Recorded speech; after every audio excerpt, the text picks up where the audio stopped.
A video of a cyclist hit by a flatbed truck is once again raising safety concerns along the Bloor Street bike lane. More details in moments.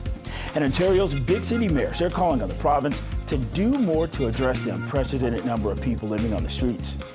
We're learning more about a suspected terror plot that canceled 3 Taylor Swift concerts in Austria. Plus, we have reaction from officials right here as that tour heads to Toronto later this year. This is Live at 5.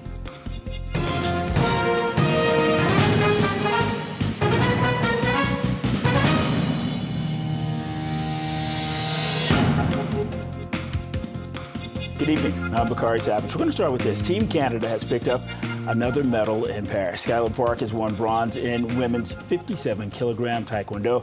Park advanced to the bronze medal match earlier in the day with a win over Turkey. The 26-year-old fighter from Winnipeg gives Canada its first Olympic medal in taekwondo since 2008 and their third medal since the sport made its debut in 2000. Well, Canada's Maud Sharon has captured silver in the women's 59-kilogram weightlifting event, and this is her second career Olympic medal. She won gold at the 2020 Tokyo Games in the 64-kilogram weight class. The 31-year-old from Quebec now becomes the second Canadian weightlifter to win 2 Olympic medals. Well, Canada's women's beach volleyball team will play in tomorrow's gold medal match. This is against Brazil after beating Switzerland in the semifinals. The duo of Brandy Wilkerson and Melissa Humana Paredes lost the first set, but came back to win the next 2 to advance to the final. So Canada has never won a medal in beach volleyball, but will be guaranteed to go home with either silver or gold. And a warning now, some viewers may find the following video disturbing, so we want to assure you that the cyclist you're going to see was not seriously injured. Here's a video. There are more concerns about cyclist safety after a video shows a flatbed truck turning directly into a cyclist in the bike lane on Bloor Street at Dufferin. There are no right turns permitted at that intersection at that time, and turning vehicles must yield to cyclists. Now, Toronto police say that the driver remained at the scene and has been charged under the Highway Traffic Act with making an unsafe turn and disobeying a sign. This happened the morning of July 25th. That's the same day a 24-year-old female cyclist was struck and killed. This was by a dump truck at Bloor and Avenue. We have these massive trucks being driven around by folks who are obviously incapable of driving them safely. This is a roadway where you're not permitted to turn right at that period of time. But even if you were, there's a bike lane and you have to yield the right of way before you cut across it. Cyclists have the right of way at that intersection. So there's obviously someone who does not know how to drive in this city and is putting vulnerable road users at risk. The fact that they're permitted to continue driving in the city of Toronto after something like this really raises a lot of questions. Toronto Mayor Olivia Chow was asked what can be done to prevent future incidents. The driver, please, especially if it's trucks, there's a big, wide blind spot. When you make a right turn, be careful, check your blind spot. Also, it's time the federal government mandates side guards on trucks, because without side guards, cyclists, pedestrians can easily whip into under the wheels of their truck and they could get killed. And the cyclist lawyer, David Shelnut, sent this photo of the damaged bike. Shelnut says that his client is still getting his injuries assessed and is experiencing trauma from the collision. Right now, it is approaching 5:04, 25 degrees. Let's check on the roads with CP24's traffic specialist, Adjoa Ntia. People have places to be. They do. And, you know, it's going to be a while before they get there because it's rush hour and it's a slow go, Bakari. And I did watch a problem clear. So a bit of good news, at least if you're on the southbound lanes of the 400. We had some problems on the 400. They were happening southbound right through Steeles. Was a collision in the right lane. It cleared just seconds ago, so this is why there's a bit of a backlog just as you approach the situation. Once you're on the 401, pretty busy both east and westbound between Dixie and Kennedy. But again, earlier problems are all out of the way. And taking a look at your drive on the Gardner, particularly on the westbound side, really busy, exiting the downtown core from Parliament through the construction zone out to Dufferin. That's where everything opens up for you. On city streets, we're still getting rid of a collision that's about to clear at the intersection of Ellesmere and Kennedy. Bakari, I'll send it back to you. This CP24 traffic report is brought to you by 407 ETR. Enjoy the journey with a stress-free commute. Mayor Olivia Chow is assuring Taylor Swift fans that they will be safe when the singer comes to town to perform her 6 sold-out shows. This comes as the Vienna shows are canceled this week amid a plot to carry out a terrorist attack at the concert venue in that city. Right now, CP24's crime analyst Steve Ryan joins us with more on the situation. Okay, Steve, set this up for us. Tell us what happened and bring us up to today. Well, it was great police work, number one, by the authorities in Vienna. So Taylor Swift was scheduled to have 3 shows starting tonight, and they were canceled last night as a result of 2 suspects being arrested on terrorist charges. And according to police, these 2 suspects were hired as security guards for the event, and they were planning on taking out as many people as they could outside of the event to cause as much havoc as they could. Okay, so the 3 shows are canceled. This is all the way in Austria. Swift, she has concerts here in November.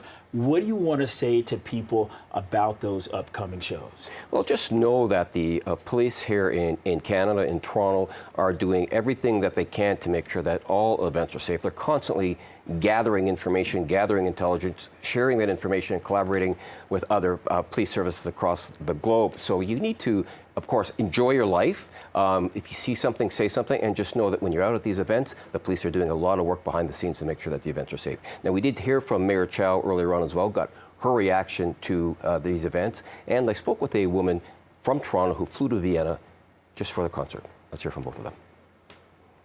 It's less than 100 days before Taylor Swift come to Toronto. I have full confidence that between all our security folks, whether it's the federal and the local, we will keep everyone safe and sound. I am not worried at all. And no cancellation, because the Swifties will be so disappointed, me included. About half the flight was actually folks coming over here for the concert, and everyone was quite sad and disappointed, but we all kind of understand the threat levels and kind of our safety is top priority, and Taylor's is too, so she can keep going. Okay, so Steve, in this situation, 2 suspects, right? Yeah, 2 suspects. Teens, I believe, and according to police, they're both associated with ISIS, so there certainly is some credible information with regards to their ties to terrorism. And again, great work by the police over in Vienna to make sure that this threat was not carried through, and they were able to cancel these 3 shows. And also, right before I let you go, security, they had actually decided to step up measures, in advance of this. Right. So what happens often is when you get information, you take precautions until you can confirm that the information is credible. Once the information is credible, that's when you see arrests and or you see shows being canceled like we saw. All right, CP24's crime analyst, Steve Ryan. Thanks a lot, Steve. Of course. Okay, so following the full terror attacks in Austria and the arrest of a father and son duo with alleged ties to ISIS just last week right here in Toronto, security experts here are on high alert, and CTV's Adrian Gobrel has this story. There's been significant focus on how the individuals involved were radicalized by social media. Which has led some to ponder, are we witnessing a renewed focus by extremists to radicalize members of the public online? Former CSIS counterterrorism analyst John Gilmore believes some bad actors are preying on the global instability playing out across the world. There's obviously a big concern now of how the Israeli conflict with Hamas in Gaza is going to impact on jihadist-based terrorism, both domestically, as we've seen, and globally as well. Radicalization is a deadly tactic that has historically proved successful. November 2015, terrorists killed 130 people across Paris, including inside the Bataclan concert hall. May 2017, Islamic extremists killed 22 in Manchester following a concert by American pop singer Ariana Grande. March of this year, Islamic terrorists slaughtered 145 people at a music venue in Moscow. It's an assault not only on the lives of concert goers, but our sense of safety and freedom. There's precedence for these kind of attacks going back a number of years, so why not think that something like this could have been successful as well? Thankfully, it wasn't, though investigators say they found extensive material related to the Islamic State and Al-Qaeda. inside the home of one of the suspects.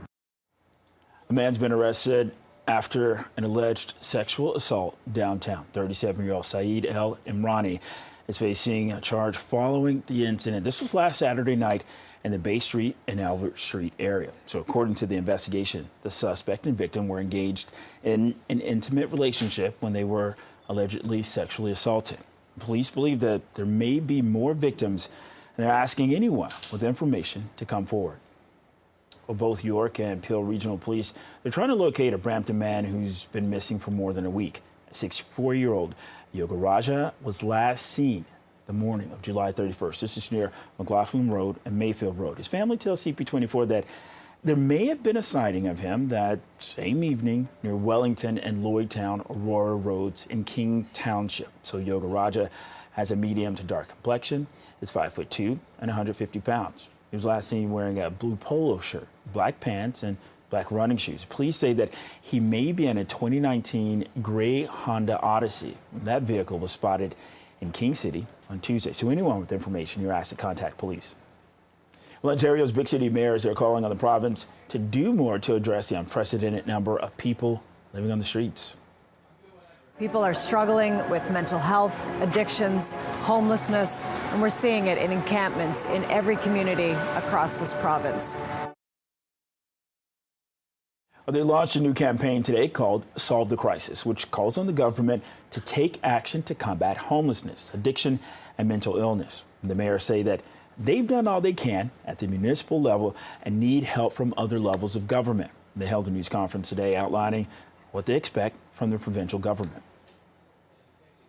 We're calling on all levels of government for help. Both levels of government have answered the call with some funding and programs over the last year, but it's not consistent or enough. It's piecemeal. Taking on the homelessness crisis involves a whole of government approach that spans multiple ministries and multiple levels of government. We need one single point person at the province to bring people together, to use the resources and the expertise to tackle this crisis right now. Homeless encampments and opioid deaths are occurring right across Ontario, in communities big and small, urban and rural, northern and southern. The more than 1,400 encampments across the province are a symptom of deeper system failures that hurt Ontario's social and economic prosperity. They are a result of a long-term underinvestment by successive provincial governments in key areas, including income security, deeply affordable housing, mental health, and addiction supports and services. Hamilton Mayor Andrea Horvath says that the situation in her city has become troubling. The city of Hamilton, the people of Hamilton are very, very compassionate people, But things are coming to a breaking point. Folks are getting very frustrated, and the tolerance levels are decreasing. And that's, as mayor, very, very troubling for me, which is why I'm pleased to join the voices of the other big city mayors, as well as representatives of communities across the province and around the country. Federal, provincial, and municipal together, we can make a difference for our communities, for families, and for people who are living on the streets and in encampments. And big city mayors are also calling on the province to create 24-hour emergency crisis centers to take the pressure off hospitals and first responders. And members of the public, they are asked to visit the Solve the Crisis website and let their MPPs know that they want the province to take urgent action to address the issue. In Toronto alone, there are more than 10,000 people sleeping outside or in shelters on any given night. Well, the TTC is looking for feedback from riders to help inform its 2025 service plan. The plan's focused on making adjustments and improvements to select bus routes, the community bus network, and construction-related service adjustments. The TTC says that it wants to understand customers' priorities and how the bus network can better meet their needs. People can weigh in at in-person pop-up sessions that will be held tomorrow, as well as on the 12th, 13th, 14th, and 19th. Riders can also fill out a survey online. A second round of consultations will be held in the fall. Right now it's 5:14, 25 degrees, feeling more like 32 outside. This is Live at 5. WestJet is still trying to recover from a massive hailstorm that hit Calgary earlier this week. We'll have more on what you need to know just ahead.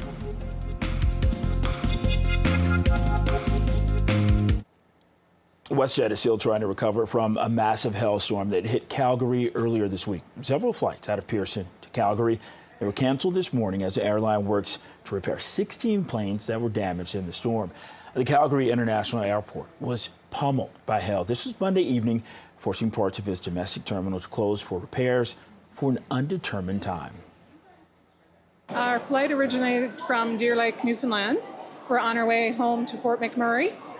And because of the storm, the flight from Calgary coming to Deer Lake was canceled. So we ended up going to the airport twice, but WestJet was pretty good. They booked us within 48 hours and provided us with a hotel room and coupons for food vouchers for meals. Mother Nature had its best. You know, it's an unexpected thing, of course, but it happens. Well, CTV aviation specialist Phil Dirty says that inspecting and repairing the planes is a painstaking process. The aircraft has a huge surface area. I've got a training aid here. It can show you that they're going to be inspecting the wings. They're going to be inspecting the fuselage, the tail section of the aircraft. They're checking anything over 6 millimeters in diameter has to be thoroughly inspected, not only on the top of the aircraft, but also underneath inside the compartments. So they have to do a thorough check for cracks, broken rivets. The glass has to be all checked. And also there's a lot of composite material on the aircraft, so they have to look for delamination. And WestJet is encouraging passengers to check the status of their flight before leaving for the airport. Well, experts say that airfares could end up going up in the immediate aftermath of Monday night's hailstorm in Calgary. University of Manitoba Transport Institute head Barry Prentice says that WestJet flight cancellations will likely boost demand at other carriers. He says that this could push up ticket prices during the peak summer travel season. And Prentice also says that more violent and volatile weather patterns could boost airline costs for maintenance and insurance, which would likely end up trickling down to travelers.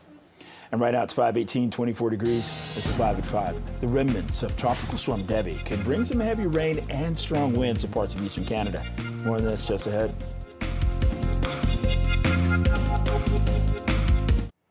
Well, Donald Trump and Kamala Harris have reportedly agreed to a debate date. ABC News says that both candidates have agreed to a debate September 10th.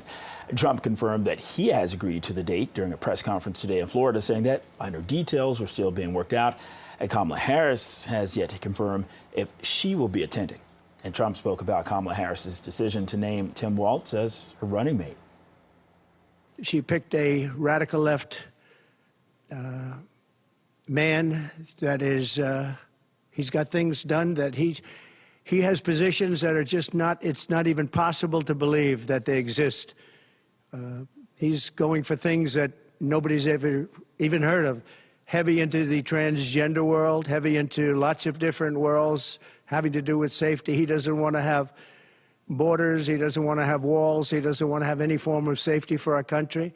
He doesn't mind people coming in from prisons, and neither does she.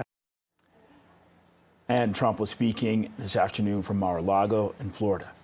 Well, the remnants of Tropical Storm Debbie could bring some heavy rain and strong winds to parts of eastern Canada. The storm has already made landfall twice in the U.S., hitting South and then North Carolina this morning. It'll move into Virginia and then up into New York and into the eastern U.S. and eastern Canada Friday. And Toronto is under a special weather statement with between 25 and 50 millimeters of rain expected. Beginning later today, in advance of the arrival of the remnants of Debbie, showers, possibly thunderstorms, are expected to develop across eastern Ontario, including southwestern Ontario, from Toronto to Georgian Bay, Algonquin Park, east to southern Quebec, including Montreal and the Laurentians. As the two weather systems merge, periods of heavy rain are expected to continue across eastern Ontario and southern Quebec until Saturday. Debbie spawned at least 3 tornadoes in the Carolinas overnight, resulting in the death of at least one person and also shut down part of Interstate 95. There are concerns of more flooding in the mountainous areas of Virginia as the storm tracks north. Well, let's head back to Paris. This is where breakdancing is making its debut at the Summer Games, and a Canadian is expected to make a big splash. CTV's Andrea Case has this story. And here's Phil, who competes in breaking. and is showcasing functionality through movement.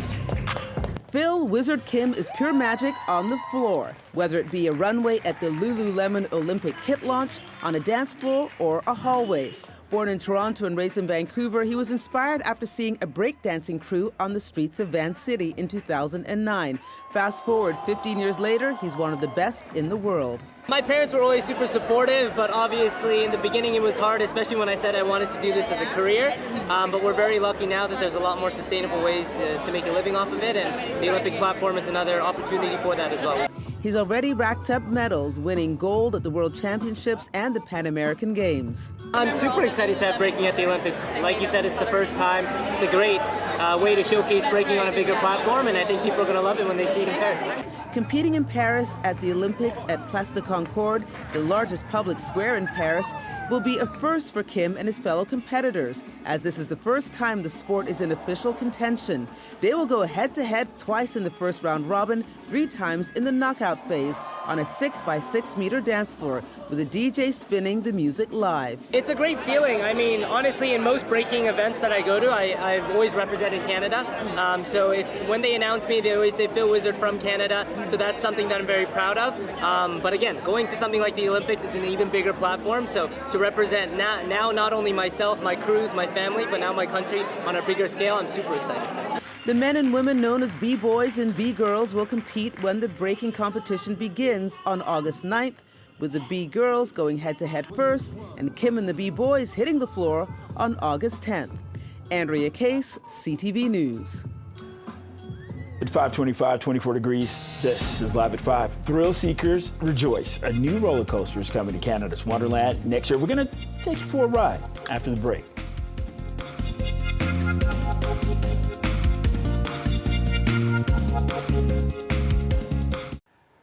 There will be a new roller coaster at Canada's Wonderland next year. Alpine Fury is being branded as Canada's longest, tallest, and fastest launch coaster. It'll feature 2 launches, one that propels guests into the depths of Wonder Mountain, and a second that'll blast them 50 meters high out the top. And then they'll race along 1,000 meters of track, twisting and flipping through 9 inversions, the most in North America for a launch coaster. This is just going to be a wild ride. People are going to be able to see it from all areas of the park. It spans almost all the way to front gate and back, and we think it's going to be a great addition to the park. Alpine Fury's top speed is measured at 115 kilometers an hour. Right now it's 5:28, 24 degrees. This is Live at 5. There's video of a cyclist hit by a flatbed truck, which is once again raising safety concerns along the Bloor Street bike lane. More on this just ahead. A video of a cyclist hit by a flatbed truck is once again raising safety concerns along the Bloor Street bike lane. More detail in moments. And Ontario's big city mayors are calling on the province to do more to address the unprecedented number of people living on the streets. And we're learning more about a suspected terror plot that canceled 3 Taylor Swift concerts in Austria. Plus, we have a reaction from officials here as that tour heads to Toronto later this year. This is Live at 5.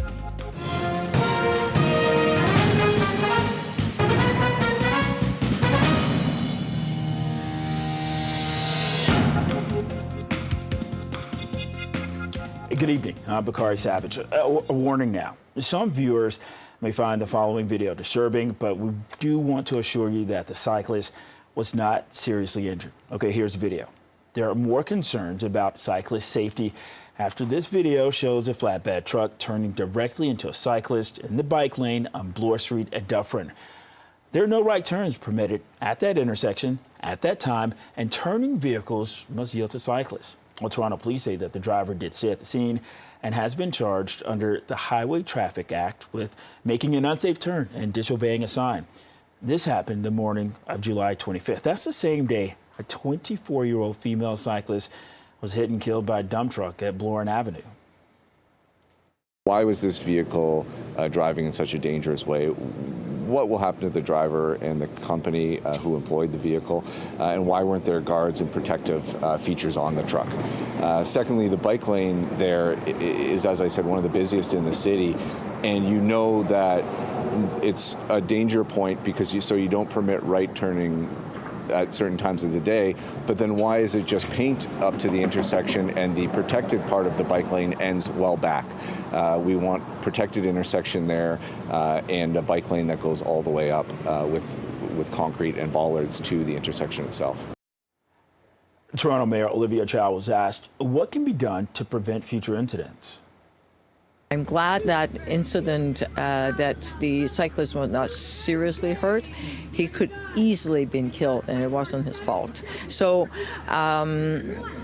cyclists, beware, especially when cars and trucks are making right turn. They often, I shouldn't say often, they occasionally do not check, and accidents happen. So I think it's both a combination of stronger infrastructure to keep pedestrian and cyclists safe, and secondly, federal mandate that there should be side guards on trucks.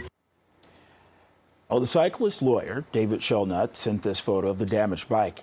Shelnut says that his client is still getting his injuries assessed and is experiencing trauma from the collision. It's 5:33, 24 degrees. Let's get a check on the 5 o'clock hour rush. It feels like 5 hours if you're stuck in traffic, right, Bakari? Tell me about it, man. Yeah. Adj, how are the roads looking? They're slow going. It's a busy go. You name the route, you're barely moving. So we'll start on the 401 eastbound. Traffic very, very jammed up as you head from the 410. It's both corn collectors out to Brimley. There is a bit of a good news. There's a bit of a break, but the good news is we had problems on the eastbound 401 in the collectors at Brimley. Thought it was a stall. It was a collision. Had the right lane blocked. That situation cleared. Now traveling on the 427 north, pretty busy, just approaching Dundas, then continue slow further north all the way up to past Dairy Road. And you'll find the Gardiner still remains busy as you make your way out of and head into the downtown core because of the long-term road work. Bakari, I'll send it back to you. All right, thanks a lot, Adj. You're welcome. Mayor Olivia Chow is assuring Taylor Swift fans that they will be safe when the singer comes to town to perform her 6 sold-out shows this November. This comes as the Vienna shows are canceled this week amid a plot to carry out a terrorist attack at the concert venue in that city. CP24's crime analyst Steve Ryan joins us now with more on the situation. Okay, Steve, what's the first thing you want to say about this? Well, it shows that terrorist threats are real in today's world, and it also shows that good police work will thwart those terrorist attacks. And it was good police work in Vienna where they were able to confirm the information that they had with regards to this terrorist attack at a Taylor Swift concert, and they acted very quickly, canceled the concert, and they arrested 2 suspects. Okay, so the 2 suspects are in custody right now.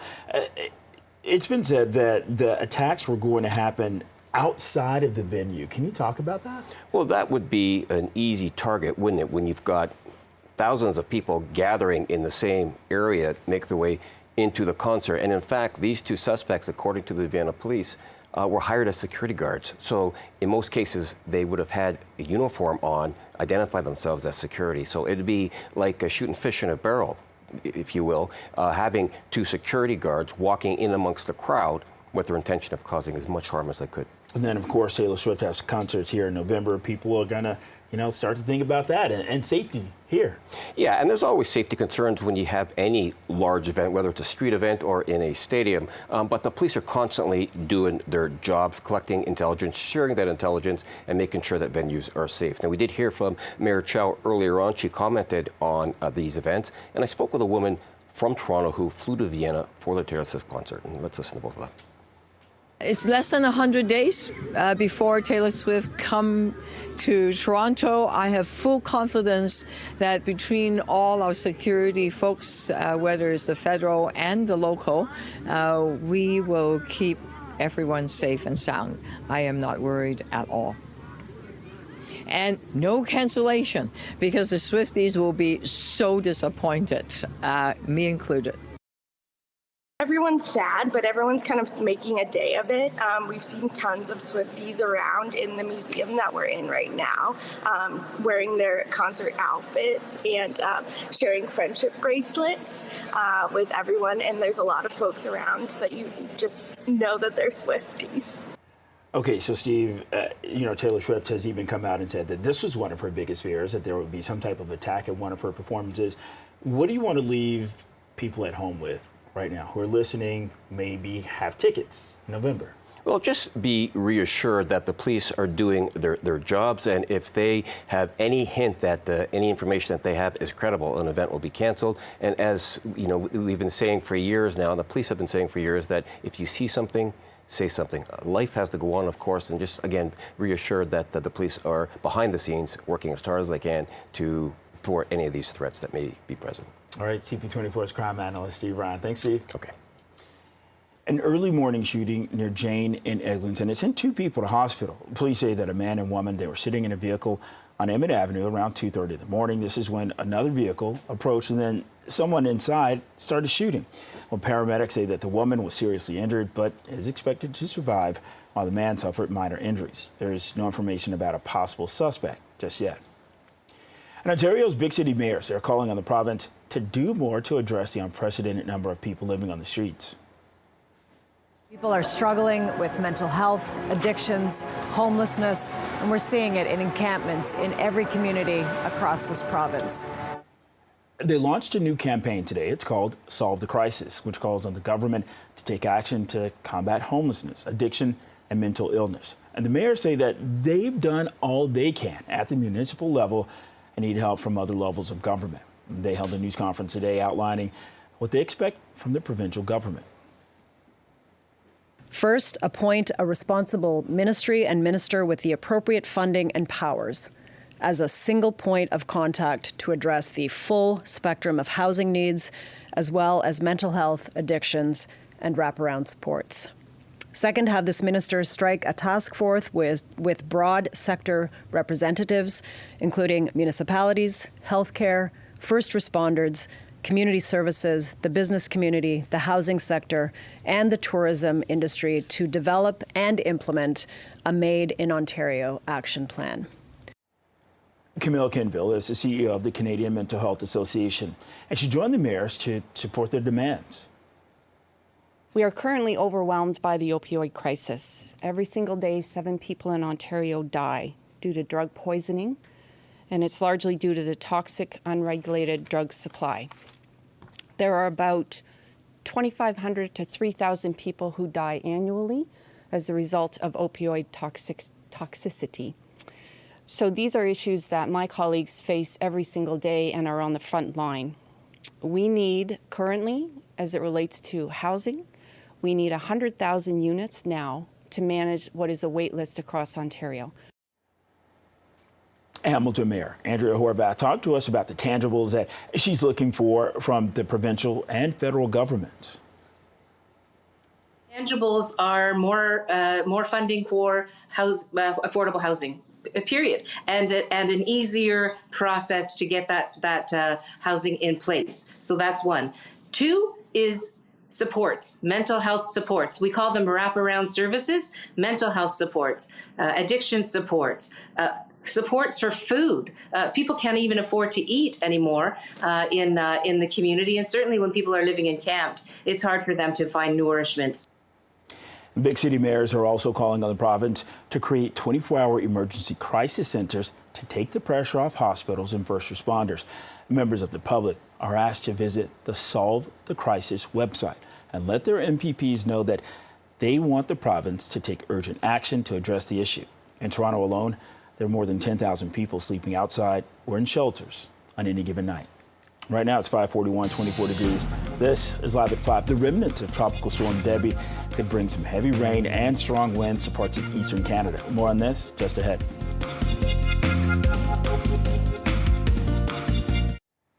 The remnant of Tropical Storm Debbie could bring some heavy rain and strong winds to parts of eastern Canada. The storm has already made landfall twice in the U.S., hitting south and then North Carolina this morning.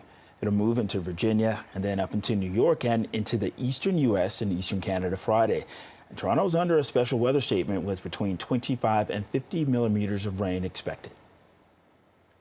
With this rain event, not only significant rainfall amounts are likely, but periods of heavy rain as well, which may generate flash flooding, water accumulation on low-lying areas or roads, and potential sewer backups in urban areas.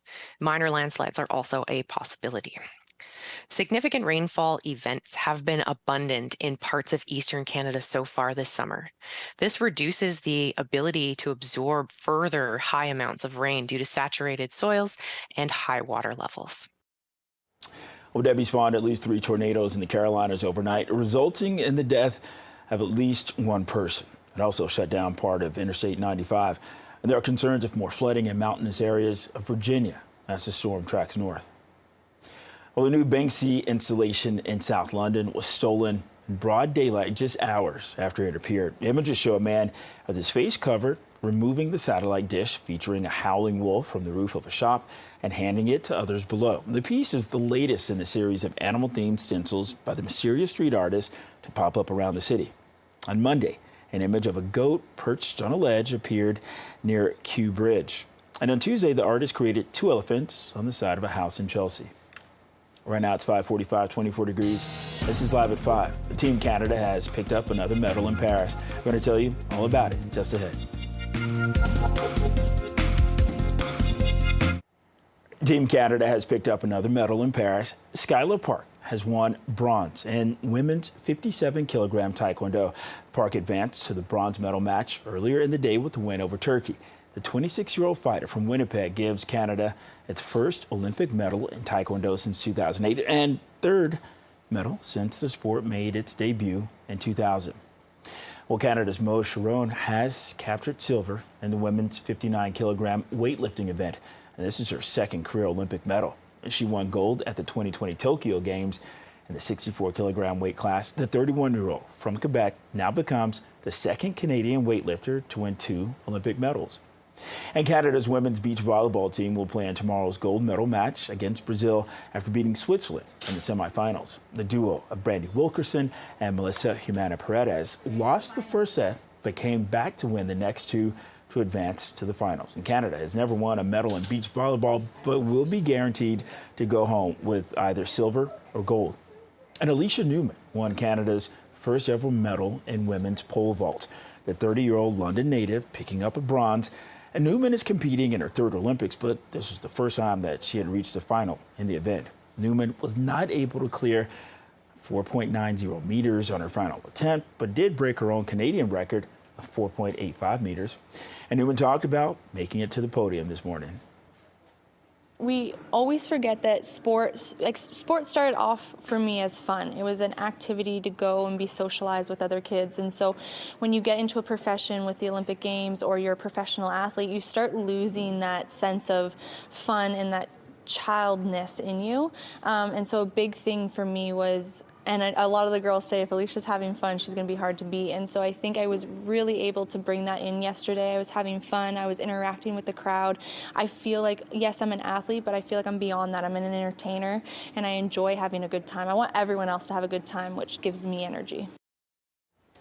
Well, thousands of tourists are taking the chance to get a picture with the Olympic cauldron, which is becoming one of the game's hottest tickets. And CTV's Geneviève Beauchemin has this story. At sunset every Olympic night, the cauldron, shaped as a hot air balloon, rises above Paris. Et là, franchement, de l'avoir juste à notre portée, là, de voir même la petite. It's touching, says Parisian Christian Rodriguez. It epitomizes the values of the Olympics: higher, stronger, and we're all here together to see it. Its flight sets off a celebration of the Games, of French culture and history. A beacon of light, say organizers, in the night. The Vasque, as it is called in French, draws its shape from the invention of the hot air balloon by brothers the Montgolfiers in the 1700s. The designer of the cauldron, Mathieu Lehanna, says it pays tribute to the spirit of creativity, innovation, and sometimes madness of France. It's the first time there's a cauldron that flies, and the first time there's an Olympic flame that is not a real flame. It's not fire, but rather LED spotlights and 200 high-pressure misting nozzles. And so it produces less fossil fuels than the usual cauldrons kept aflame with natural gas. This new work of art in Paris has launched 1,000, well, actually millions of selfies, and set British artist Charlie Davies off on a journey. I saw it on the TV at home about 3 days ago and thought, I really need to come and paint this because it's so glorious. And so I booked a trip and came, and I've got 27 hours to paint in Paris, and then I have to go home. Davies says she is better with a brush than words. She seemed to find ones to describe this moment. By its very nature, it's uplifting, isn't it? So it's going to rise up, and I think that's what the Olympics is all about. Everybody's rising to the challenge, and it's just an amazing thing. The mayor says she wants to keep this cauldron after the games end, to be part of the new landscape of the City of Lights. Geneviève Beauchemin, CTV News, Paris. And Canada Soccer national senior team coaches could soon have to testify at the House of Commons about the drone scandal. Did nobody think that sending drones in the air on and other teams was a bad idea? MP Nikki Ashton says that she's filed a motion at the Heritage Committee to summons the officials when Parliament picks up again next month.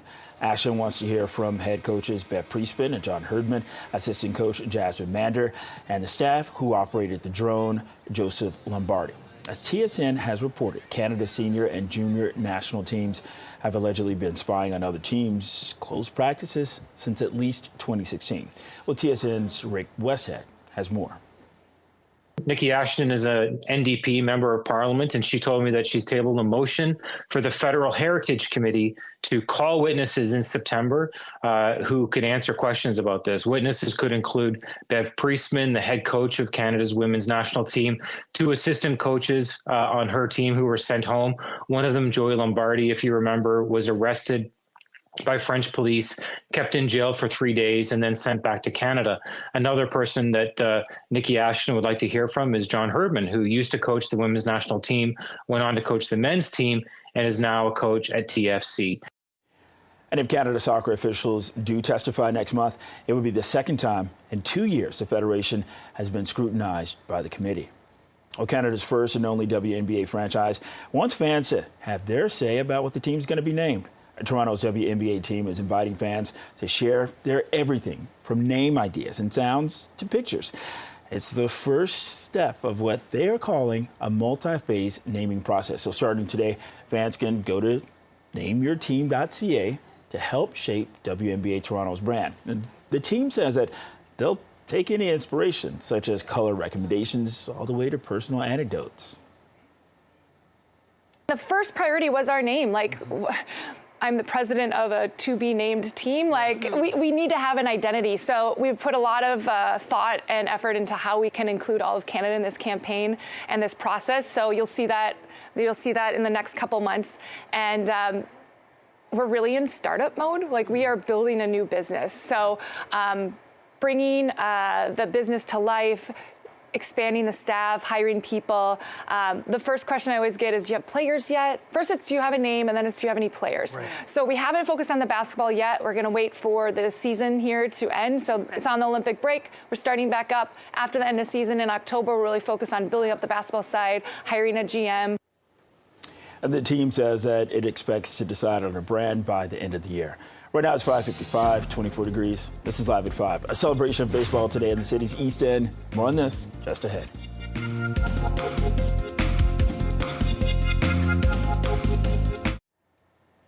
Festivities got underway today at Eastview Public School to celebrate the opening of the Field of Dreams baseball diamond. More than 150 people were in attendance for today's event, which included a ribbon-cutting ceremony and a variety of games and activities. The new field comes as part of the Jays Care Fields of Dream program to help build baseball diamonds in communities all across the country. They want to play in the local diamond, but there are not a lot of local diamonds up around here. And whether it's local parks or school, and so many children, kids, the young at heart, are itching to go out and practice the swing, right? So project like this showed us the power of working together to improve our neighborhood and our schools, the power of partnership with the city. Jays Care has invested more than $15 million into 163 diamonds across the country. Right now it's 5:59, 24 degrees, feeling more like 32 outside. This is Toronto's breaking news, CP24. Thank you for watching. CTV News at 6 is next.